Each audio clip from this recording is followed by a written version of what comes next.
This year, mathematicians discovered a new shape.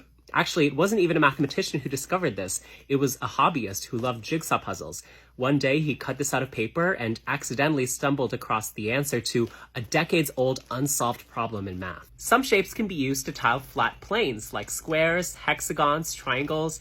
Actually, there are infinitely many shapes we can use to tile the plane like this, but all of these have repeating patterns. They're what we would call periodic. If we pick up this entire plane and shift it all one square over, it looks the exact same. Of course, we could also just take a grid of squares and put a single rectangle in the middle. Then this is technically aperiodic because you can't shift it around anymore without it looking different. But this patch still looks the exact same as this patch and that patch. What we're really interested in is tilings where every patch of the plane looks aperiodic. So the question became, can we use just a finite set of tiles to tile an infinite plane aperiodically? Initially, the answer was no. If you just start out with a finite set of tiles, eventually the pattern's going to have to repeat itself. In 1966, Robert Berger found a way to do it using 20,426 tiles. Then he condensed it down to just 104. In the 70s, Roger Penrose found a way to tile the plane with only 2 tiles. For a while, we thought that was the best we were going to get, until November 2022 when David Smith discovered the hat tile. He noticed you could piece them together like a puzzle, but not in any